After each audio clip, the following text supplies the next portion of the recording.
Oke. Malam, apakah sudah bisa dimulai kelompok kedua ya? Tadi kan kelompok 6 sudah hadir. Mbak Helen ya? Udah, Bu. Iya. Oke, Mbak Helen. uh, Waktu dan layar saya persilakan ya Mbak Helen dan tim.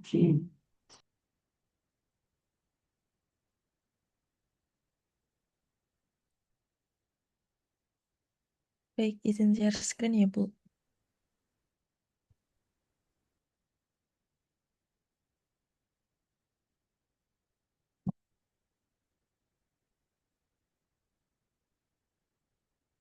Patung.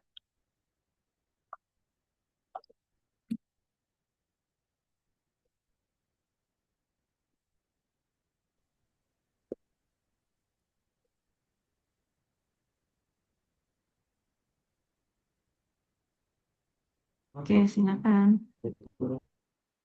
Baik, Assalamualaikum warahmatullahi wabarakatuh. Wah, iya Pak. Dua kali saya tanggal 23 di forum teh. Ada videotron. Baik, saya lanjutkan. Selamat malam, Assalamualaikum warahmatullahi wabarakatuh. Kami dari kelompok 2 akan menjelaskan mengenai aplikasi model persamaan linear dalam pendekatan ekonomi makro. Kami terdiri dari 15 orang, yang selanjutnya akan dilanjutkan oleh rekan saya.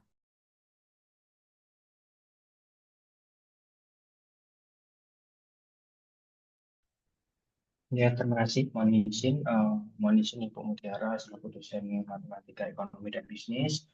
Di sini di malam hari ini kami dari kelompok 2 ingin sedikit mempresentasikan juga untuk belajar bersama terkait dengan materi dari pertemuan ke-7 yaitu aplikasi model persamaan linear dalam pendekatan ekonomi makro. Mohon izin untuk next.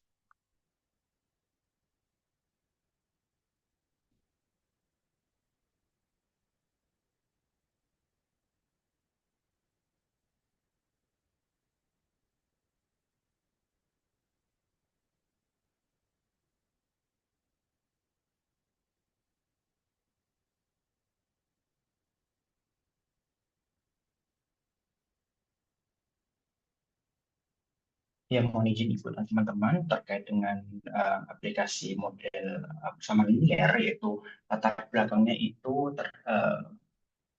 dari ilmu ekonomi makro. Nah, ilmu ekonomi makro itu atas ekonomi secara keseluruhan dari suatu negara, yaitu mulai dari pendapatan nasional, kemudian tingkat konsumsi masyarakat, investasi, hingga kebijakan pemerintah dalam menjaga stabilitas ekonomi. Nah, pada ekonomi makro ini biasanya itu melibatkan banyak variabel yang saling berhubungan. Dan untuk memahaminya, hubungan tersebut diperlukan alat analisis yang matematis. Nah, alat analisis matematis itu yang munculnya ini yaitu model persamaan linear yang membantu menjelaskan kondisi ekonomi secara sistematis, juga digunakan dalam analisis keseimbangan ekonomi dan kebijakan pemerintahan. Mohon izin untuk next. Aplikasi model persamaan linear dalam pendekatan ekonomi makro. Nah, biasanya untuk model persamaan linear ini digunakan dalam ekonomi makro. Ini tujuannya untuk menyederhanakan hubungan antara banyak variabel sehingga nantinya mudah untuk dianalisis ataupun diprediksi untuk kedepannya.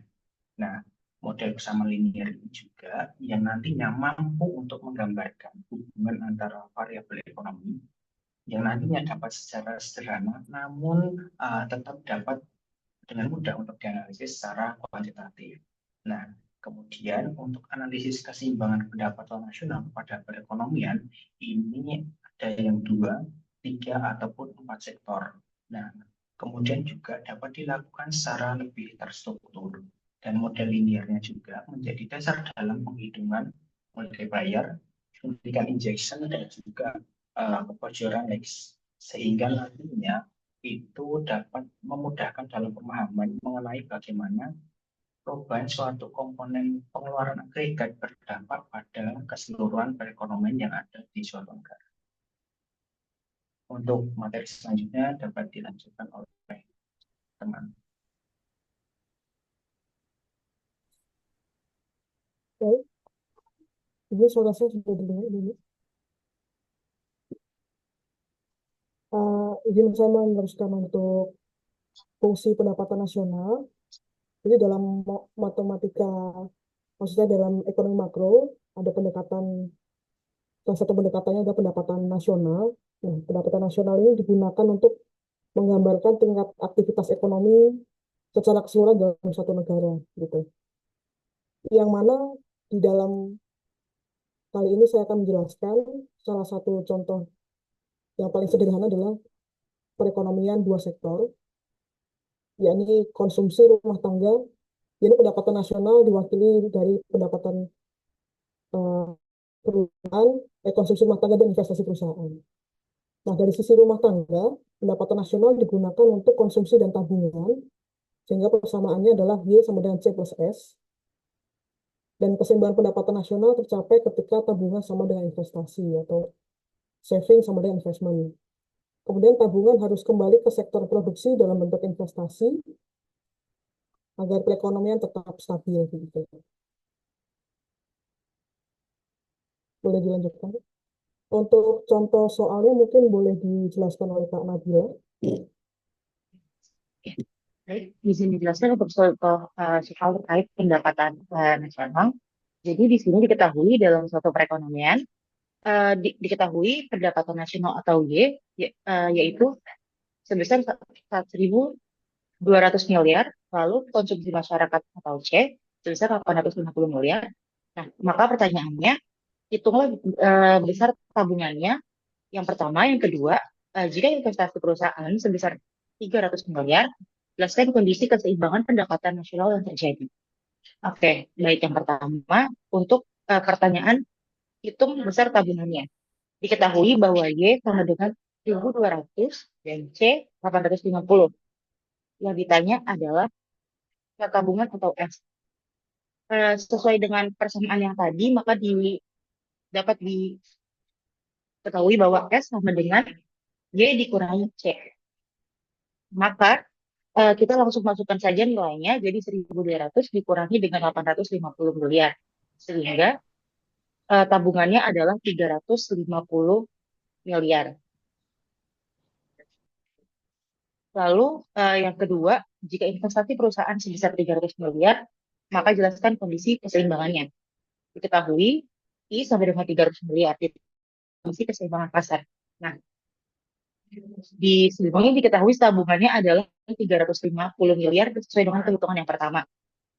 Lalu I-nya adalah 300 miliar, sehingga nilai tabungan lebih besar dibandingkan investasi. Maka kondisi keseimbangan pasar ini belum seimbang. Kenapa?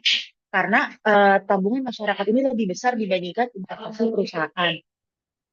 Itu dapat dikatakan tidak seluruh tabungan masyarakat itu disalurkan ke sektor investasi seperti itu. Selanjutnya akan dilanjutkan oleh teman-teman.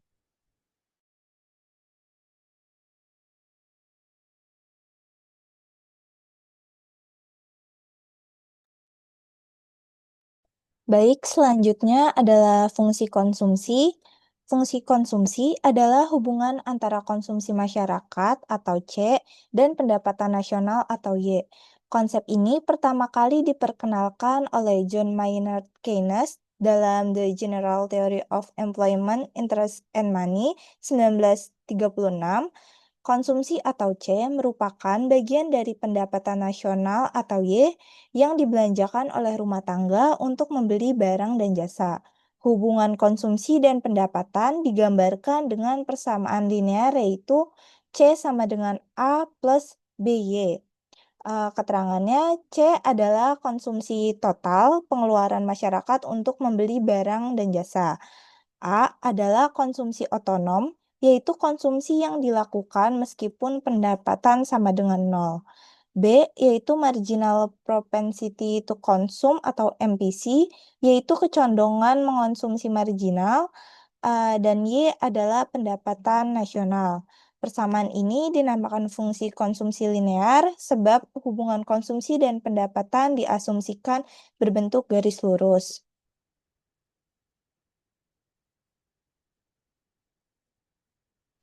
Mohon izin, saya akan melanjutkan contoh soal fungsi konsumsi. Diketahui fungsi konsumsi dengan C sama dengan 200 tambah 0,75Y, artinya konsumsi total C terdiri dari dua bagian. Yang pertama 200, ini disebut sebagai konsumsi otonom, yaitu konsumsi minimum yang tetap ada meskipun pendapatan sama dengan 0. Yang kedua 0,75Y, artinya setiap pendapatan bertambah, konsumsi ikut naik sebesar 75% dari tambahan pendapatan. Angka 0,75 ini disebut MPC atau kecenderungan konsumsi marginal. Selanjutnya kita akan menghitung konsumsi untuk beberapa tingkat pendapatan. Yang pertama, saat Y sama dengan 0, kan ke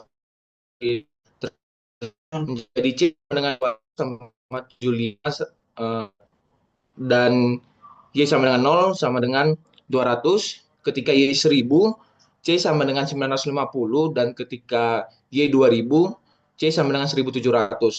Kesimpulannya, semakin besar pendapatan Y, konsumsi C juga meningkat, tetapi tidak sebesar kenaikan pendapatan karena hanya 75% yang dipakai untuk konsumsi. Mohon izin, akan dilanjutkan oleh rekan saya.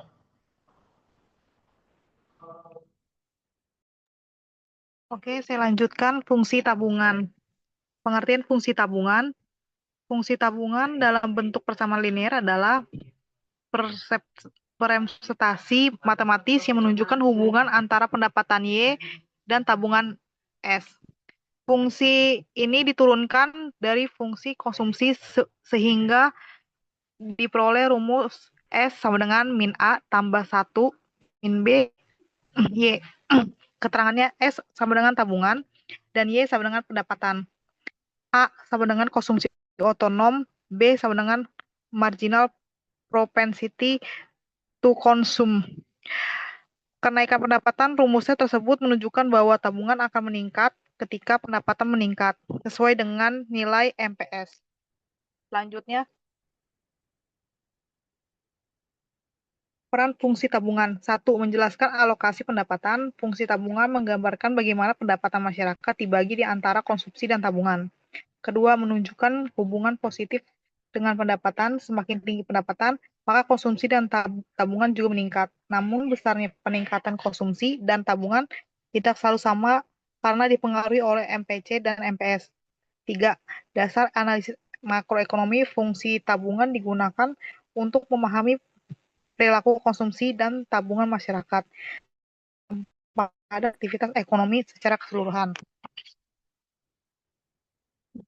Lalu selanjutnya ada rumus fungsi tabungan.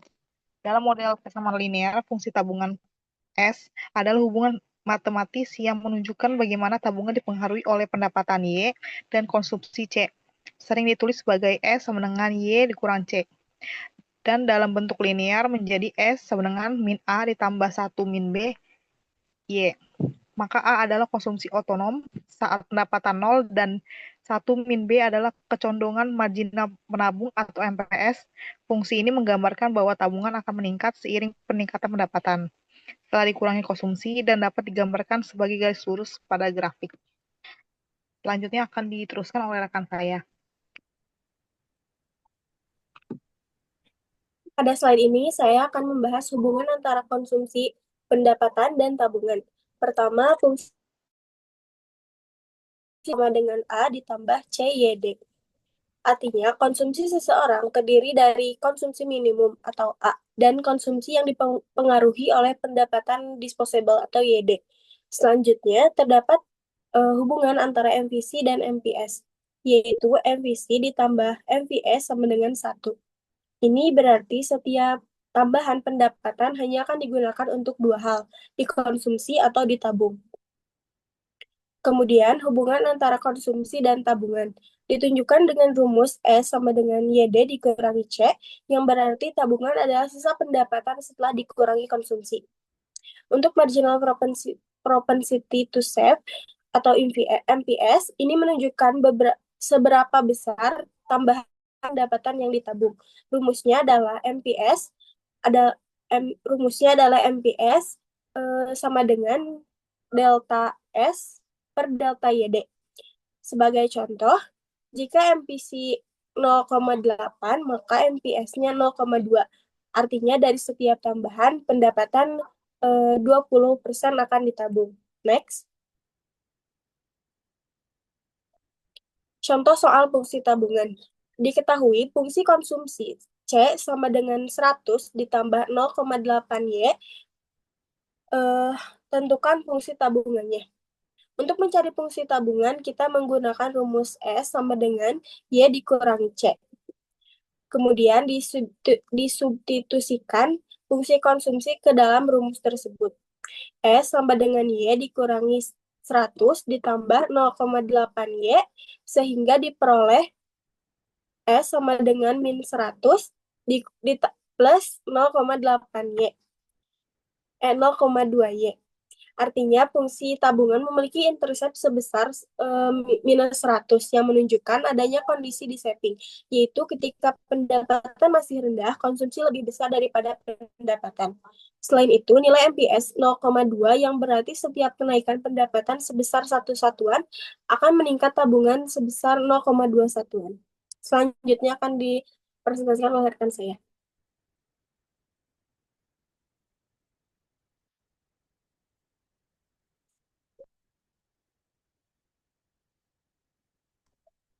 Selanjutnya ada fungsi investasi. Fungsi investasi menjelaskan hubungan matematis antara tingkat investasi dengan variabel penentu, terutama tingkat bunga, di mana investasi umumnya itu berbanding terbalik dengan bunga. Jadi semakin tinggi bunga, investasi menurun karena biaya pinjaman juga semakin naik. Dan juga bisa berhubungan dengan pendapatan nasional atau konsumsi, yang tujuannya untuk mengukur dan memprediksi alokasi modal untuk pertumbuhan ekonomi di masa depan. Selanjutnya ada model utama fungsi investasi. Yang pertama itu ada fungsi investasi suku bunga atau Keynesian. Rumus ini menunjukkan hubungan negatif antara investasi dan suku bunga. Yang kedua ada fungsi investasi umum. Selain bunga, investasi juga dipengaruhi oleh pendapatan atau output nasional. Selanjutnya akan saya serahkan kepada teman saya.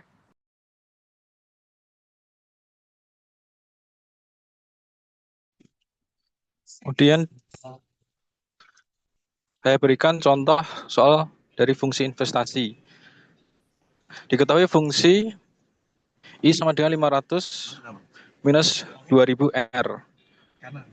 Nah, di skenario tersebut, Bank Sentral menaikkan suku bunga atau R dari 5% menjadi 10%.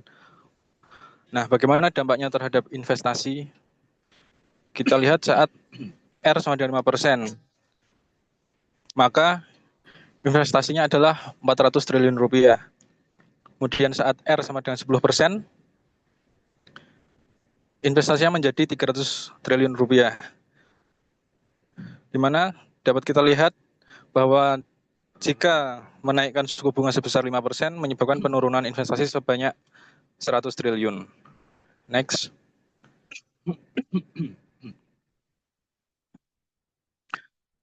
Contoh soal yang kedua, diketahui misalkan investasi otonom 200, B 500, R 10%, C 0,2. Pendapatan nasional 3.000 triliun. Fungsinya I sama dengan I otonom plus BR plus JY. Pertanyaannya, berapa jumlah investasi? Perhitungannya adalah I sama dengan 200 I otonom dikurangi 500 dikali 10% ditambah 0,2 dikali 3.000 triliun. Hasilnya adalah 750 triliun rupiah. Di sini dapat kita simpulkan bahwa bisa kita lihat bahwa komponen CY 600 memberikan kontribusi terbesar Meskipun ada beban bunga minus 50. Tingginya pendapatan nasional memicu optimisme perusahaan untuk berinvestasi lebih besar atau investasi terinduksi. Kemudian untuk materi selanjutnya dilanjutkan oleh teman saya.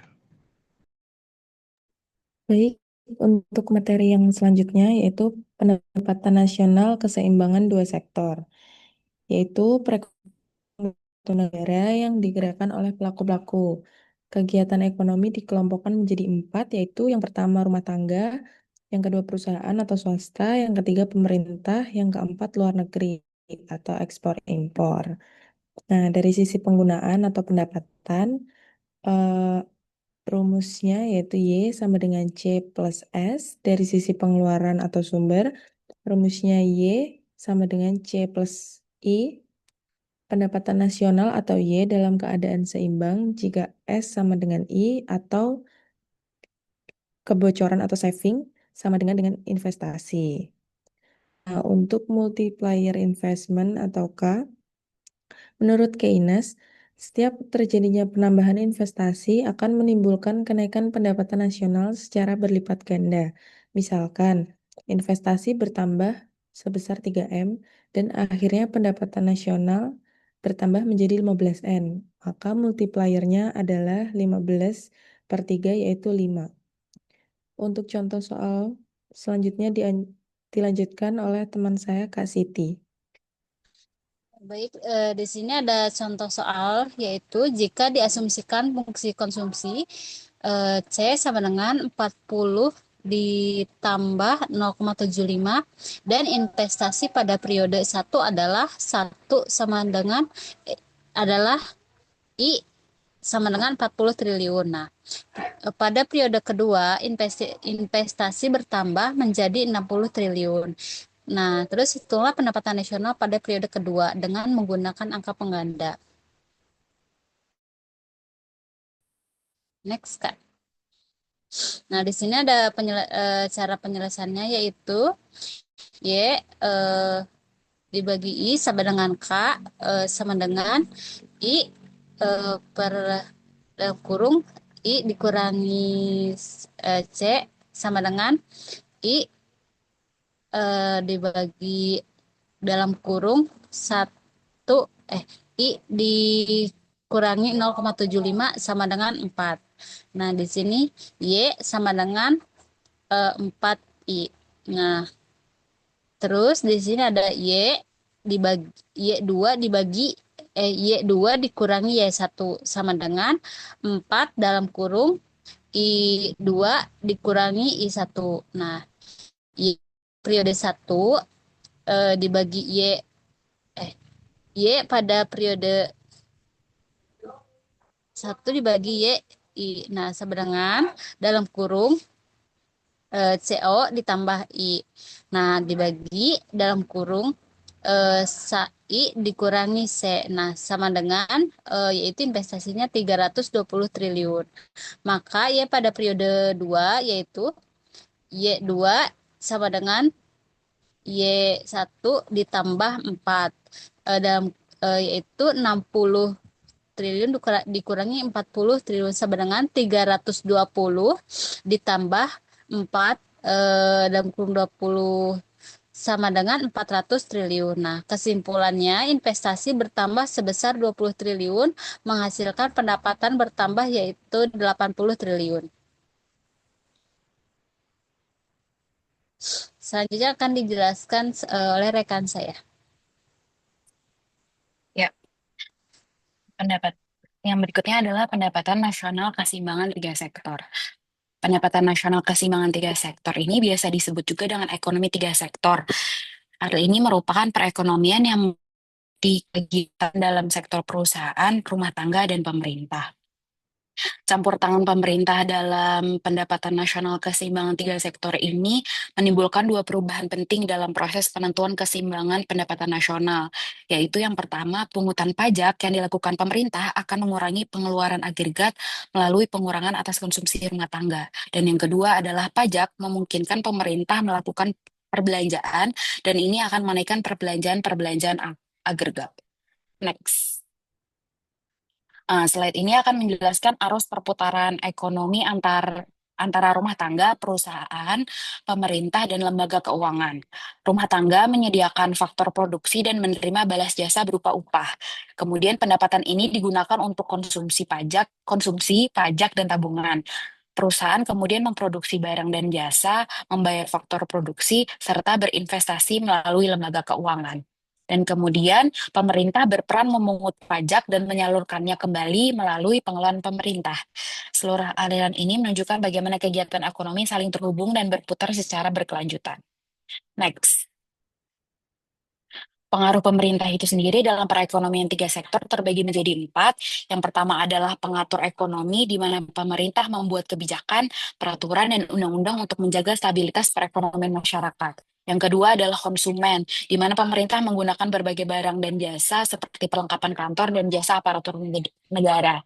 Yang ketiga, pemerintah sebagai produsen, di mana pemerintah mengelola BUMN untuk menghasilkan barang dan jasa yang berkaitan dengan kebutuhan masyarakat. Dan yang terakhir, pemerintah sebagai pemungut pajak, di mana pemerintah menarik pajak dari masyarakat untuk membiayai pembangunan dan menjaga stabilitas ekonomi negara. Next.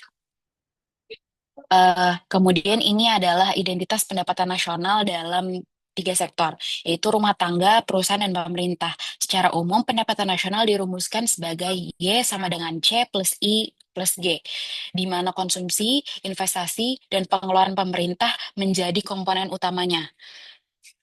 Ketika pajak diperhitungkan, fungsi konsumsi berubah menjadi C sama dengan A plus B dalam kurung Y minus T.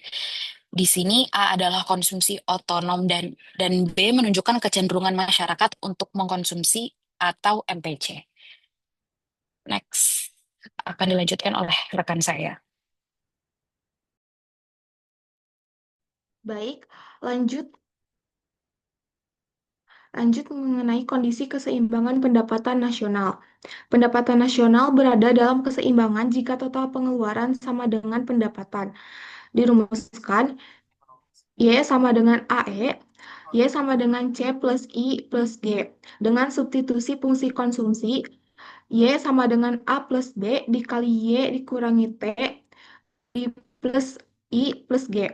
Lalu disederhanakan, Y sama dengan A dikurangi B dikali T plus I ditambah G dibagi 1 dikurangi B. Rumus ini menunjukkan faktor yang memengaruhi keseimbangan pendapatan nasional. Next. Komponen penting dalam keseimbangan. Yang pertama itu pajak atau T untuk mengurangi pendapatan responsibel. YD sama dengan Y dikurangi T dan menurunkan konsumsi. Yang kedua ada pengeluaran pemerintah atau G, menambah permintaan agregat dan meningkatkan pendapatan nasional. Yang ketiga ada investasi atau I, ditentukan oleh perusahaan dan bersifat otonom, tidak tergantung terhadap Y. Next. Masuk ke multipliers atau penggandaan. Penggandaan perekonomian 3 sektor dirumuskan K sama dengan 1 dikurangi 1 K sama dengan 1 dibagi 1 dikurangi B. Karena terdapat pajak, konsumsi tidak sebesar 2 sektor, namun penggandaan tetap bekerja. Pengeluaran pemerintah dan investasi. Jika G atau I bertambah, maka pendapatan nasional meningkat. Dirumuskan delta Y sama dengan K dikali delta G. Atau delta Y sama dengan K dikali delta I. Yang terakhir, pajak. Kenaikan pajak menurunkan pendapatan nasional. Dirumuskan delta Y sama dengan min B dikali dengan K dikali delta T. Next. Grafik keseimbangan 3 sektor atau deskripsi. Kurva E sama dengan C plus I plus G berada di atas kurva E, C plus I 2 sektor. Semakin besar G, semakin tinggi kurva E. Titik potong antara AE dan garis 45 derajat menunjukkan pendapatan nasional keseimbangan. Contoh soal singkat, diketahui misal A sama dengan 20, B sama dengan 0,8, dan I sama dengan 40, G-nya 30, dan T-nya 10. Maka, Y sama dengan 20 dikurangi 0,8 dikali dengan 10, plus 40 ditambah 30 dibagi 1 dikurangi 0,8. Disederhanakan, Y sama dengan 20 dikurangi 8, ditambah 40 ditambah 30 dibagi 0,2 sama dengan Y 80 42 dibagi 0,5 yaitu 410. Jadi pendapatan nasional keseimbangan yaitu 410. Dilanjut oleh rekan yang lain. Terima kasih. Selanjutnya adalah definisinya perekonomian 4 sektor atau sering disebut sebagai perekonomian terbuka adalah model ekonomi yang paling mendekati realitas karena memasukkan unsur perdagangan internasional. Dalam model ini, aktivitas ekonomi tidak hanya melibatkan rumah tangga atau kita sebut simbolnya C, perusahaan I, dan pemerintah G, tetapi juga sektor luar negeri melalui ekspor dan impor atau X dan M. Syarat keseimbangan pendapatan nasional dalam perekonomian terbuka tercapai apabila penawaran agregat atau agregat supply sama dengan pengeluaran agregat atau agregat demand. Next, berikut adalah diagram tentang perekonomian 4 sektor atau circular flow of payment. Diagram ini menunjukkan alur lingkaran pembayaran di mana rumah tangga menyediakan faktor produksi berupa tenaga kerja, tanah, modal, dan menerima pendapatan, sementara perusahaan memproduksi barang atau jasa. Dalam konteks akuntansi, model ini membantu analisis neraca pembayaran nasional dan alokasi sumber daya ekonomi. Perekonomian 4 sektor mencakup interaksi internasional melalui ekspor-impor. Alurnya yang pertama yaitu pembayaran rumah tangga ke perusahaan untuk barang atau jasa atau pengeluaran konsumsi. Yang kedua, pembayaran perusahaan ke rumah tangga berupa gaji, sewa, bunga, dividen, atau pendapatan faktor produksi. Yang ketiga adalah transfer pemerintah ke rumah tangga berupa gaji pegawai, subsidi, bunga, utang. Kemudian keempat adalah pajak dari rumah tangga ke pemerintah. Yang kelima adalah pajak dari perusahaan ke pemerintah. Yang keenam adalah pembayaran pemerintah ke perusahaan untuk barang atau jasa. Kemudian untuk panah yang ketujuh yaitu adalah pembayaran impor dari rumah tangga atau perusahaan ke luar negeri atau aliran keluar devisa. Yang kedelapan adalah pembayaran ekspor dari luar negeri ke perusahaan, aliran masuk devisa. Model ini dapat dimatematisasi dalam persamaan aliran lingkaran untuk menghitung keseimbangan ekonomi seperti total pendapatan rumah tangga adalah gabungan dari pengeluaran konsumsi, pajak, dan impor. Next. Selanjutnya adalah identitas pendapatan nasional dalam 4 sektor secara umum. Rumusnya adalah Y sama dengan C plus I plus G plus X min M, di mana Y adalah pendapatan nasional atau yield, C adalah konsumsi rumah tangga atau consumption, I adalah investasi perusahaan atau investment, G adalah pengeluaran pemerintah atau government expenditure, X adalah ekspor, dan M adalah impor. Selain pendekatan pengeluaran, keseimbangan juga dapat dilihat dari pendekatan suntikan atau injection dan bocoran leakage, di mana I plus G plus X sama dengan S plus T plus M. S adalah tabungan atau saving, T adalah pajak atau tax.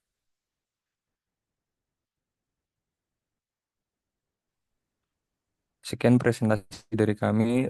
Terima kasih.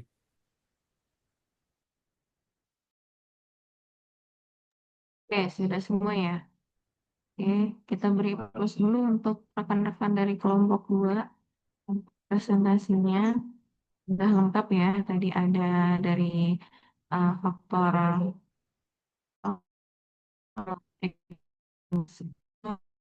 sektor dan 4 sektor ya. Mungkin saya bahkan sedikit ya. Oke, tadi kalau sektor itu kan hanya dari set dari apa namanya rumah tangga dan perusahaan ya. Makanya ada ini sama dengan tambahnya. Selain itu ada Y sama dengan C tambah I. Terus Tadi udah bagus, ada apa namanya, ada soal, sudah ada jawabannya sehingga mempermudah teman-teman untuk memahami ya. Fungsi konsumsi juga ya. C sama dengan alfa tambah A tambah B, Y. Ini ada eh, pembelian yang dilakukan oleh rumah tangga ya dalam pembelian barang dan jasa. Terus tabungan sama S sama dengan minus A tambah 1 kurang B kali dengan Y. Ya. Ini representasi matematis yang menunjukkan hubungan antara dan terus selanjutnya ada si investasi gitu ya. Tadi fungsi investasi dilihat dari ada dua, dari suku bunga dan umum. Ini tingkat bunga di mana investasi umumnya berbanding terbalik dengan bunga. Semakin tinggi bunga, investasi semakin menurun karena biaya pinjaman naik ya. Ini sesuai ya dengan konsep ekonomi yang jalan sekarang ya. Jadi kalau misalkan bunganya naik, suku bunganya naik, maka investasinya akan naik. Terus selanjutnya ada yang dari tiga sektor ya. Tiga sektor berarti tadi kan dua hanya rumah tangga dan usaha, sekarang menambah pemerintah. Pemerintah berarti adanya pungutan pajak gitu ya yang dilakukan pemerintah akan mengurangi pengeluaran agregat melalui pengurangan atas konsumsi rumah tangga. Pajak memungkinkan pemerintah melakukan pembelanjaan dan ini akan menaikkan perbelanjaan agregat. Nah, di sini ada ini yang tadi sudah dipaparin ya oleh tim penyaji, ada alurnya dari rumah tangga. Yang pertama itu rumah tangga memberikan jasanya kepada perusahaan, lalu perusahaan memberikan balas berupa upah ya. Terus selanjutnya dari rumah tangga memberikan pengeluaran ya, artinya dia membelikan barang atau jasa pada dari perusahaan gitu. Selanjutnya ada aliran eh, barang dan jasa yang dikeluarkan oleh perusahaan. Nah, selanjutnya dari rumah tangga ke lembaga keuangan adalah berupa saving ya, saving atau tabungan. Lalu dari lembaga keuangan akan menginvestasikan kepada perusahaan. Itu lalu dari rumah tangga membayar pajak kepada pemerintah karena di sini ada pemerintah, maka rumah tangga juga harus membayar pajak kepada pemerintah. Terus pemerintah eh, ada pengeluaran pemerintah di dalam perusahaan. Artinya kalau pemerintah kan akan membeli barang-barang yang dari sektor perusahaan gitu ya, atau apa namanya, swasta, berarti kan ada pengeluaran pemerintah. Terus dari pemerintah memberikan gaji atau subsidi kepada rumah tangga. Terakhir dari perusahaan akan membayar pajak. Jadi di sini karena ada pemerintah, ada pungutan pajak, maka dari sektor rumah tangga dan perusahaan akan mengeluarkan uang untuk membayar pajak. Terus selanjutnya tadi ada dari empat sektor ya. Empat sektor saya agak bingung ya, karena kalau impor itu kan sebenarnya barang masuk ya. Barang masuk kan datangkan barang atau jasa dari luar negeri ke dalam negeri gitu ya. Kan impor, berarti kan dia dari internasional pindahnya ke nasional gitu ya. Terus kalau ekspor berarti kan dari perusahaan dari nasional ke internasional. Ini flow yang circular flow of payment dari perekonomian empat sektor mungkin ya seperti ini, tapi pemahaman saya adalah ketika impor itu berarti kan dia harus ada apa yang dikeluarkan oleh internasional kepada perusahaan atau dari sektor rumah tangga. Ya, kita bahas yang di sini ya. Dari mungkin nanti teman-teman, saya nggak aja ya. Ini saya bahas dari PPT. Ya, pertama itu seperti tadi ya, rumah tangga kepada memberikan barang dan jasa, jadi membeli pada perusahaan gitu ya. Terus nanti perusahaan memberikan gaji, upah, bunga, sewa, dividen gitu pada rumah tangga. Terus nanti dari pemerintah akan memberikan gaji, bunga, transfer atau subsidi. Lalu dari rumah tangga ada yang berbaliknya nih kepada pemerintah, dia harus membayar pajak. Terus selanjutnya dari perusahaan juga membayar pajak kepada pemerintah. Pemerintah membeli barang dan jasanya kepada perusahaan. Nah, selanjutnya yang tadi nih ya, internasional, ada hubungan internasional sama rumah tangga itu ada terjadi impor dan internasional kepada perusahaan terjadi ekspor. Nah, kalau di sini kita lihat Y sama dengan tadi ya penggabungan yang tadi di awal kan pertama C. C itu kan konsumsi tambah investasi gitu ya. Tadi yang dua sektor, terus ditambah G atau governance ya. Terus atau governance expenditure ya. Expenditure. Terus ditambah X kurang M. Di sini penambahan dari 4 sektor yaitu eh, apa pengeluaran dari internasional yang tadi ekspor dikurang dengan impor. Mungkin segitu aja yang bisa saya tambahkan untuk teman-teman tadi yang sudah dibahas sudah cukup lengkap. Ada 2 sektor, ada 3 sektor dan 4 sektor. Mungkin untuk mempersingkat waktu, saya memberikan waktu untuk terakhir ya. Waktu dan layar saya persilahkan.